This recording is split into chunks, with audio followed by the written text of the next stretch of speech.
आदित्य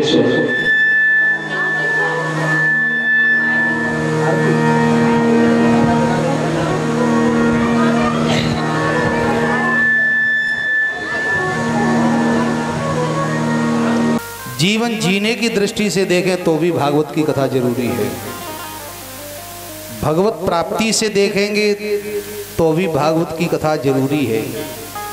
और तो और छोड़िए, अगर मरने की दृष्टि से देखेंगे तो भी भागवत जरूरी है। जीवन को जिए, मस्ती में जिए। वो मस्ती कैसे आएगी भागवत में देखिए आप। जीवन जी करके दुनिया से जाएं, कैसे जाएं, ये भी एक तरीका है। मरेंगे तो सब, लेकिन मरने से पहले मरना सीख लो। और मरना नहीं सीख पाए और फिर मरे तो ऊट पटांग मरेंगे।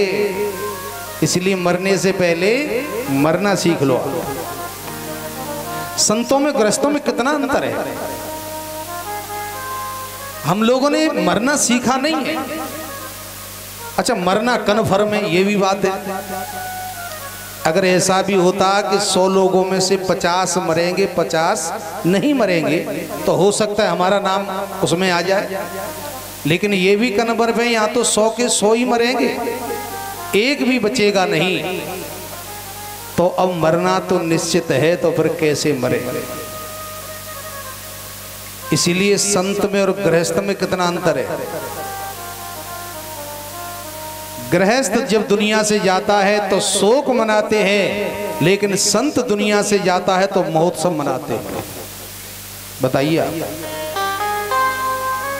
हर एक चीज चिंतन का विषय है। मरने की कला क्या है?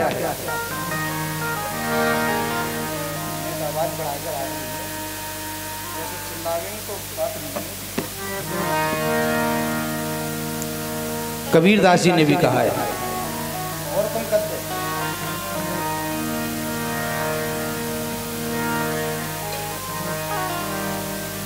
कबीरा जब हम पैदा हुए जग हंसे हम रोए। कबीरा जब हम पैदा हुए जग हंसे हम रोए। ये बात गले नहीं उतर रही है। अगर ऐसा कभी हुआ हो तो बताओ। तब संत कुमार जी ने एक कथा सुनाई आत्मदेव की, और आत्मदेव का पूरा परिचय हम और आपने कल श्रवण किया। आत्मदेव है ये जीव, इसकी जो पत्नी है ये है बुद्धि, धुंधली देवी। लेकिन बुद्धि के इशारे पर चलने वाले, जिसके जीवन में बुद्धि ऐसी है उसकी हालत क्या होती है, इनके परिणाम भी देखते चले। आत्मदेव के घर में गाय है, 6 वर्ष हो गई, 7 वर्ष हो गई, लेकिन बच्चा बछिया कुछ नहीं दिया। घर में तुलसी लगाते, ठीक है, आनंद में है। अच्छा महाराज एक बात बताओ, आपके घर में ये जो गाय है 6 साल से तो हम देख रहे हैं, बच्चा बछिया कुछ दिया नहीं। पंडित जी ने कहा देखो साहब सेवा में कोई कमी है नहीं, अब ठाकुर जी की इच्छा है। अच्छा, लेकिन आपके घर में ये तुलसी का पौधा है, क्यों सूख रहा है? पंडित जी ने कहा हम रोजाना जल देते हैं, लेकिन अब क्यों सूख रहा है ये तो परमात्मा जाने। पड़ोसियों ने कहा अगर पंडित जी बुरा नहीं माने तो एक बात हम भी कहें। देखो चर्चा यहां से प्रारंभ होती है। अगर कोई व्यक्ति ये कह रहा है कि बुरा न मानो तो हम कहें, तो समझ लो कि बात बुरी है। यहीं से प्रारंभ हो गई बात। पंडित जी ने कहा भैया बताओ। पड़ोसियों ने कहा सुनो, आपके घर में धन की कमी नहीं है, लेकिन आपके घर में कोई संतान नहीं है। आप हैं निपुत्री, शब्द शैली देखिए आपके घर में संतान नहीं है, यहां तक तो ठीक, लेकिन आगे चल कर के ये बात शब्द और बदल दिया, आप निपुत्री हैं। क्यों? बोले आप बहुत बड़े पापी हैं। घर में बेटा नहीं है इसलिए आप हैं पापी। आप गाय की सेवा करते हैं, गाय बांझ रह गई। तुलसी को जल देते, तुलसी सूख जाती है। दान देते हो, देवता स्वीकार नहीं करते। जल देते हो, पितृ स्वीकार नहीं करते। और तो और छोड़ो, मरने के बाद तुम्हें निकूत नाम के नरक में जाना पड़ेगा। क्यों? इसका कारण केवल एक, क्योंकि घर में बेटा नहीं है। इतने बड़े ज्ञानी के दिमाग में बात बैठ गई। ये संग है, संग करोगे तो रंग चढ़ेगा। संग का बड़ा असर है। गांजे पीने वाले के बगल में 4 दिन बैठ जाओ, एक फूंक लेनी पड़ेगी, क्योंकि असर चढ़ेगा। आत्मदेव के जीवन में साहब जब ये पड़ोसियों ने बात कही तो थोड़ा असर तो हुआ। बोले इसका मतलब हम बड़े पापी हैं, क्या करें? अब तो आत्मजीव ने धुंधली से कहा, देवी बोले हाँ हम तो आत्महत्या करेंगे। क्यों? अरे बोले घर में बेटा नहीं है। ऐसा जीवन जी करके करना क्या है कि जिस जीवन में पितृ प्रसन्न नहीं है, देवता प्रसन्न नहीं है, नरक में जाना पड़ेगा। क्या मतलब है जीवन से? धुंधली ने कहा वैसे तो सब ठीक ही ठाक है, फिर मर्जी तुम्हारी है। अगर आपको मरना है तो फिर चले जाओ, लेकिन हम तो नहीं मरेंगे। आत्मदेव जी गए जंगल में। कथा आती है जंगल में गए, बैठे थे। एकदा सद्यो दुःखात् गृहं त्यक्त्वा वनं गता मध्याह्ने त्रसतो जातस्तडागं समुपेवा। मध्याह्ने त्रसतो जातस्तडागम, दोपहरी है, समय का भी वर्णन किया है सूत जी ने। भरी दोपहरी में महाराज आत्मदेव गए हैं एक तालाब के किनारे, एक वृक्ष की छाया में बैठ गए। आंखों में आंसू है, जल पी करके तालाब के किनारे वृक्ष की छाया में बैठे थे। अचानक उधर से किसी महात्मा का आना हो गया। संत आए, संत की नजर पड़ी ब्राह्मण पर। संत समझ गए, संत के दर्शन किए तो समझ गया कि भगवान की कृपा तो है। क्यों? क्योंकि जीवन में संत का दर्शन केवल दो ही कारण से होता है, तीसरा कोई कारण नहीं है। संत का यदि दर्शन हो रहा है जीवन में तो समझ जाना या तो मेरे पास पुण्यों की पूंजी है और या फिर भगवान की कृपा है। तीसरा कोई कारण हो ही नहीं सकता संत के दर्शन का। अच्छा, कभी हमें संत मिले, दर्शन दें, तो हम कैसे समझें कि पुण्यों से मिले हैं कि भगवान की कृपा से मिले हैं? निर्णय कैसे हम करेंगे? गोस्वामी जी से पूछा, महाराज आप बताइए, अगर संत का दर्शन हो रहा है तो मैं ये कैसे समझूं कि पुण्यों से मिले हैं कि भगवान की कृपा से? क्योंकि गोस्वामी जी ने दो ही विधान बताए मानस में, पुण्य पुंज बिन मिले ही न संता, और बिन हरि कृपा मिले नहीं संता। लेकिन दोनों में भेद क्या है, हम कैसे समझें? गोस्वामी जी ने कहा इसका एक कारण है। बोले क्या? अगर हम चल करके संत के पास जाएं, चल करके गए महात्मा के पास और महात्मा जी के दर्शन हो गए तो समझ जाना कि मेरे पास पुण्यों की पूंजी है। मैं चल करके गया, संत के दर्शन हुए तो ये पुण्यों का प्रताप है। और संत चल करके यदि मुझे दर्शन दे रहे हैं तो ये केवल भगवान की ही कृपा है। लंका में विभीषण राक्षसों की नगरी में बैठा है, राम राम रट रहा है। और जिस समय हनुमान जी विभीषण के पास पहुंचे, हनुमान जी को विभीषण ने देखा, चर्चा हुई तो विभीषण ने दोनों हाथ उठा करके लंका में कहा, महाराज आज मुझे पता लग गया। बोले क्या? कि मेरे ऊपर राम जी की कृपा हो गई। हनुमान जी ने विचार किया, गजब हो गया, हम राम की सेवा में हैं लेकिन फिर भी हम गारंटी नहीं ले सकते हैं कि राम की कृपा मेरे ऊपर है, कोई गारंटी नहीं। लेकिन हनुमान जी ने कहा, विभीषण मैं गारंटी नहीं ले सकता हूं, लेकिन तुम गारंटी कैसे ले रहे हो कि मेरे ऊपर राम जी की कृपा है? विभीषण ने कहा कि आपके ऊपर है कि नहीं ये मुझे पता नहीं है, लेकिन मेरे ऊपर तो राम की कृपा है।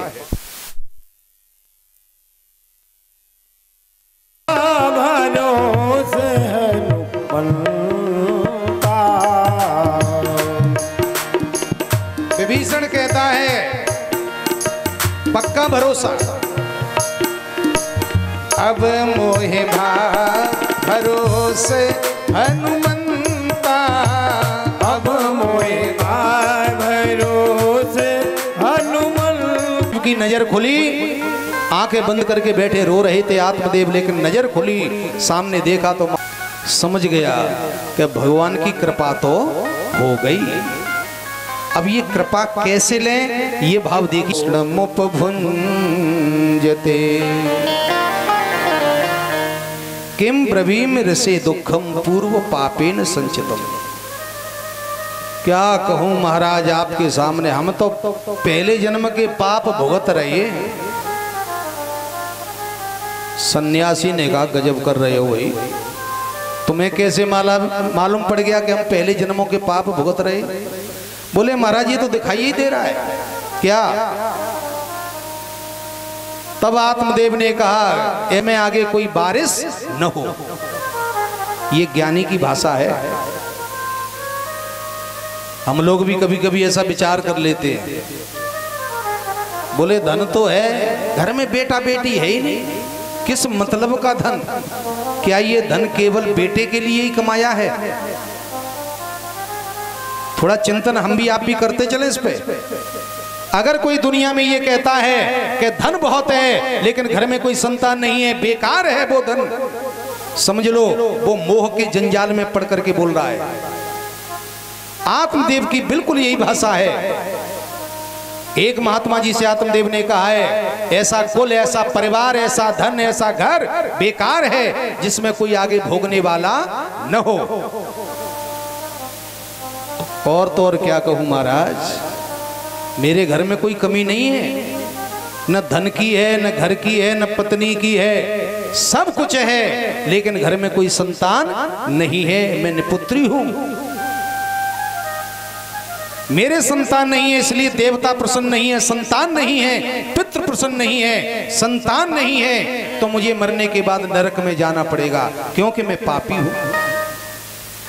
क्यों पापी है? संतान नहीं इसलिए मैं पापी हूं। बेटा होता तो हम पुण्यात्मा बन जाते। देखो भाव तो यही है कि नहीं? बेटा नहीं है तो मैं पापी हूं, इसका मतलब बेटा होता तो हम पुण्यात्मा होते। अगर बेटा बेटी से पुण्यात्मा बनते तो महात्मा ने कहा ब्राह्मण अब कान खोल करके सुन, अगर बेटा बेटी से ही पुण्य ज्यादा मिलते तो तेरा नंबर बाद में आएगा। क्यों? सबसे पहले नंबर आएगा शुगर का। एक बार में 12 बच्चे पैदा करता है शुगर, तो सबसे ज्यादा पुण्य मिलेगा फिर शुगर को। क्या भ्रांति बैठी है?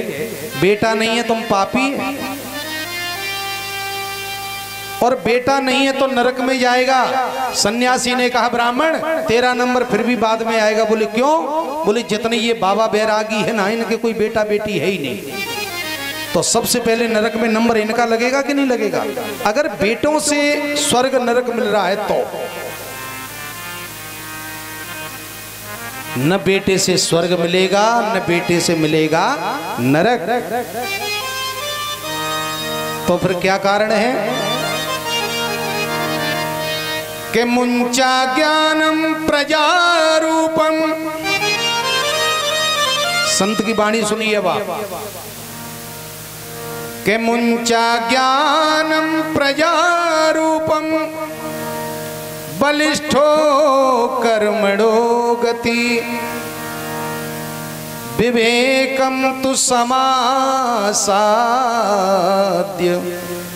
त्यज संसार वासना। मुंचा ज्ञानम प्रजारूपम, मुंच माने छोड़ना। पंडित जी ऐसे ज्ञान को छोड़ दो, नहीं कहीं के नहीं रहोगे, कि बेटे के बिना दुनिया में कुछ नहीं है। मुंचा ज्ञानम प्रजारूपम, ये ज्ञान बेकार है कि बेटा बेटी से नरक मिलेगा, बेटा बेटी से सुख और दुख मिलेगा, बेटा बेटी से हम पुण्य और पाप मिलेंगे। बेकार का ज्ञान है। क्या है? बलिष्ठो कर्मणो गति।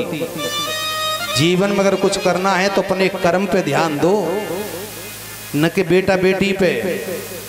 आजकल समस्या यही है कि ध्यान कर्म पे है ही नहीं, बेटा बेटी पे ध्यान ज्यादा है। बेटा हो गए आपके 10, माला जप रहे हैं, मंदिर में बैठे हैं और ट्रैक्टर लेकर के गए खेत में और दूसरे की मेड़ में हल दे रहे हैं। बताइए कौन सा मंदिर आपको स्वर्ग में पहुंचा देगा? कौन से शास्त्र का ये विधान है कि आप बहुत अच्छा कर्म कर रहे हैं? जीवन में अगर कुछ सुधारना है तो अपने कर्म को सुधार लें, चाहे वो कथा कहने वाला हो और चाहे कथा सुनने वाला हो। बेटा बेटी नरक स्वर्ग में नहीं ले जाएंगे। माला अगर कम जप लोगे चलेगा, इसका अर्थ ये मत समझना कि पंडित जी माला की मने कर रहे हैं, जपिए, लेकिन माला पे ध्यान कम दोगे चलेगा, मंदिर पे ध्यान कम दोगे चलेगा, लेकिन ध्यान अपने कर्म पे ज्यादा देना कि मैं जो कर्म कर रहा हूं वो कर्म मेरा सही है कि गलत है। बस कि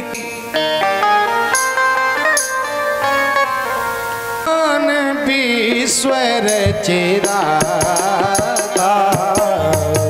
कर्म प्रधान जो जस करहि तो तस पहचाना। कर्म प्रधान ईश्वर चिरागा जो जस कर कर्मणो गति। कर्मों की गति बड़ी बलवान है। ऐसा लग रहा है जैसे सन्यासी ने गीता का ज्ञान यहाँ आत्मदेव को दिया हो। बिल्कुल यही घटना घटी थी साहब महाभारत में।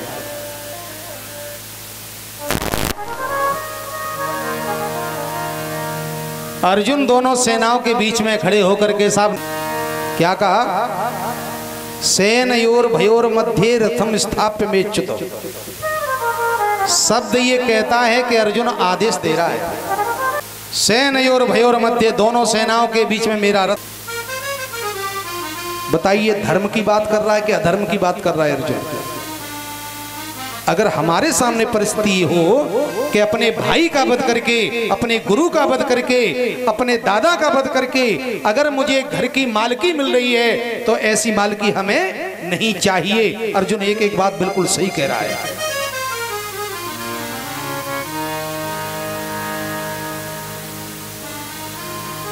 लेकिन कृष्ण ने क्या कहा? अर्जुन चलो युद्ध मत करो, लेकिन युद्ध को छोड़ करके आप माला लेकर के गंगोत्री पे बैठ जाना। इस समय माला लेकर के आप गंगोत्री पे बैठ जाओगे तो कृष्ण के शब्द हैं। कृष्ण कहते हैं अर्जुन तुम्हें नरक में जाने से दुनिया की कोई ताकत बचा नहीं पाई। क्या है धर्म और क्या है अधर्म? इसीलिए यहां पर कृष्ण ने अर्जुन को कर्मयोग के बारे में बताया है।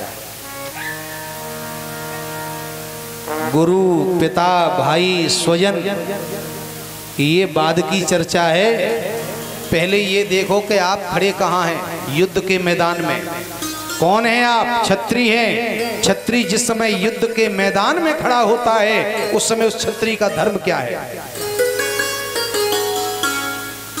यदि आप पंचायत में जा रहे हैं, गीता को एक तरफ कर देकर गीता का भाव आप देखें जीवन में, तो आप यदि पंचायत करने जा रहे हैं, पंचायत में बैठ चुके हैं, पंचायत में बैठने से पहले आप जो विचार करें आपकी मर्जी, लेकिन पंचायत में बैठने के बाद चाहे आपका फिर सगा क्यों नहीं है, कोई घर का व्यक्ति क्यों नहीं है, लेकिन पंचायत में फिर निर्णय आपको सही देना पड़ेगा। इस समय धर्म आपका ये नहीं है कि मैं किसी का बेटा हूं, कि मैं किसी का चेला हूं।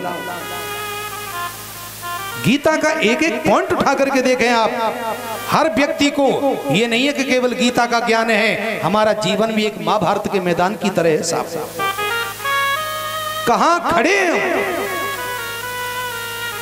विडंबना यह है कि दुनिया को ज्ञान देने की कोई कमी नहीं है, लेकिन जीवन में आचरण करने का बिल्कुल भाव है ही नहीं। अगर मैं किसी से भी चर्चा करूं, हर व्यक्ति वेदांत की चर्चा करेगा, लेकिन क्या इस ज्ञान से हमारा कल्याण होगा? नहीं होगा। गांधी जी का मत है कि 2.5 किलो ज्ञान के बोझा की अपेक्षा यदि 1 तोला ज्ञान आचरण में आ जाए तो जीवन में कल्याण हो जाएगा। रामायण का पाठ कितना किया है महत्व ये नहीं रखता है, लेकिन रामायण की एक चौपाई जीवन में उतर जाए बस महत्व ये रखता है। सन्यासी ने कहा ब्राह्मण जो तू कह रहा है कि बेटे के बिना कुछ नहीं है, मुंचा ज्ञानम प्रजारूपम बलिष्ठो कर्मणो गति।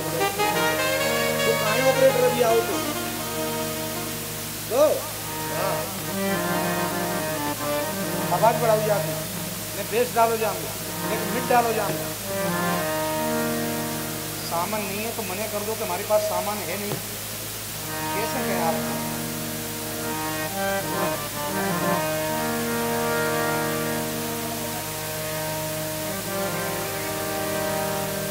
विवेकम तो समासाद्य त्यज संसार वासना। बेटे के बिना कल्याण नहीं है। देखिए सन्यासी का एक एक शब्द, त्यज संसार वासना, ये केवल संसार की वासना है। बेटे के बिना कल्याण हो जाएगा, लेकिन जीवन में अच्छा कर्म नहीं होगा तो कल्याण नहीं होगा। ध्यान कर्म पे ज्यादा दो। हम दुनिया में आए बेटे के साथ नहीं आए, दुनिया से जाएंगे बेटे के साथ नहीं जाएंगे। आयात कर्म संबंधा छीयन्ते कर्म अपना। व्यक्ति आता है अकेला कर्म को भोगने के लिए और दुनिया से जाता है व्यक्ति अकेला, कर्म पूरे होते हैं तब।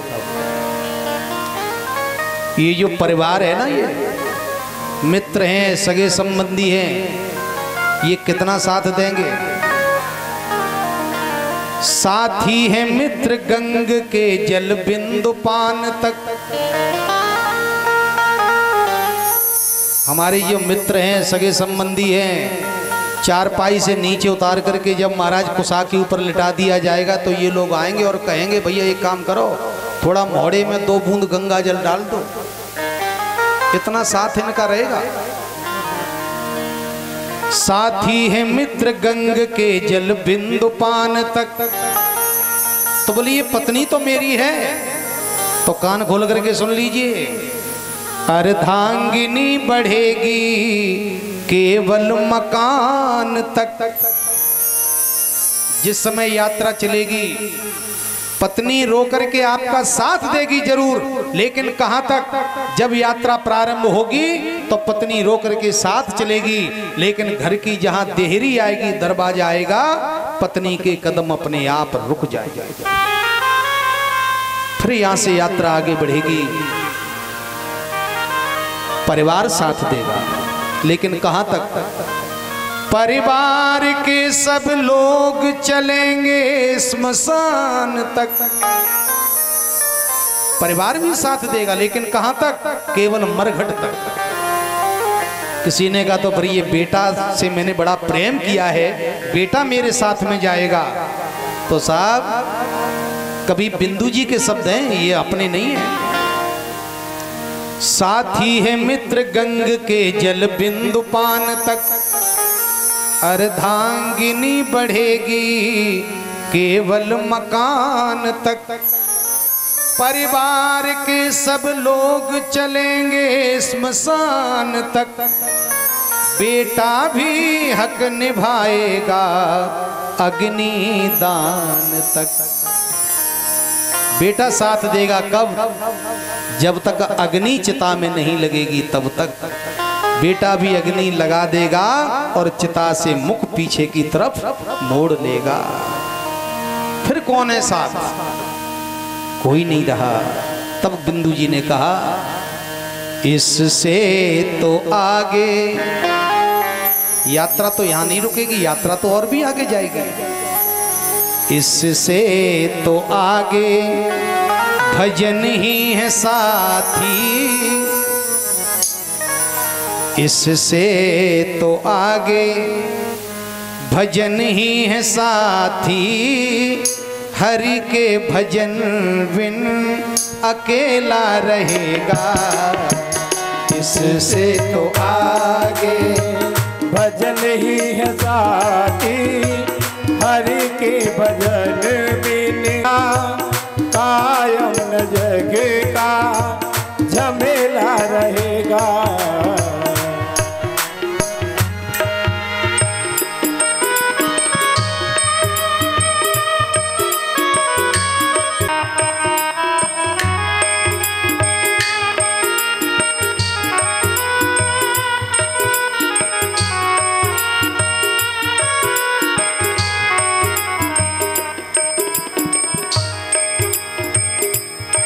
साथी हैं मित्र गंग के जल बिंदु पान तक। अर्धांगिनी बढ़ेगी इससे तो आगे। भजन ही है साथी। हरि के भजन बिन अकेला रहेगा। इससे तो आगे भजन ही है साथी, हरि के भजन बिन अकेला रहेगा। मन ये 2 दिन का मेला रहेगा, कायम जग का झमेला रहेगा। रे मन ये 2 दिन का, रे मन ये 2 दिन का, रे मन ये 2 दिन का। जीवन को धड़ाम से धरती पे सर पटक दिया। जो धरती पे लकड़ी की तरह गिरे, सन्यासी घबरा गया, बोले ये तो मर रहा है। तुरंत महात्मा ने उस ब्राह्मण को दोनों हाथों से उठा करके हृदय से लगाया। भैया अब क्यों मर रही हो? देखो साहब, आप ये है ज्ञान। आत्मदेव समझ गया कि जो 7 जन्मों की बता रहा है ये कोई साधारण महात्मा नहीं है, ये है ज्ञान। 7 जन्मों के आने वाले मेरे भाग्य को बता रहा है कि 7 जन्मों तक बेटा नहीं है। जिसने 7 जन्मों के बारे में बताया है उसके अंदर कम से कम इतनी ताकत तो होगी कि वो 1 जन्म को तो सुधार सकता है। ब्राह्मण ने कहा महाराज, बोले हाँ बस आज मेरे जीवन में शास्त्र उल्टा हो गया, इसलिए मैं मर रहा हूं। कैसे? बोले मैंने सुना है शास्त्रों में कि संत दर्श सब पातक टरे, संतों के दर्शन से पाप दूर हो जाते हैं, दुख दूर हो जाता है। लेकिन मेरा दुख दूर नहीं हुआ, मेरा दुख 7 गुना और बढ़ गया। कैसे? बोले हम तो 1 जन्म से दुखी थे कि मेरे इस जन्म में बेटा नहीं है, और तुमने 7 जन्मों की और बता दी कि 7 जन्मों तक बेटा नहीं है। तो सुनो महाराज, अब आप भी कान खोल करके। क्या? बोले अब हम जिंदा नहीं रहेंगे। क्या करोगे? बोले आत्महत्या करेंगे। सन्यासी ने कहा इतने बड़े ज्ञानी होकर के तुम आत्महत्या करोगे? जानते हो आत्महत्या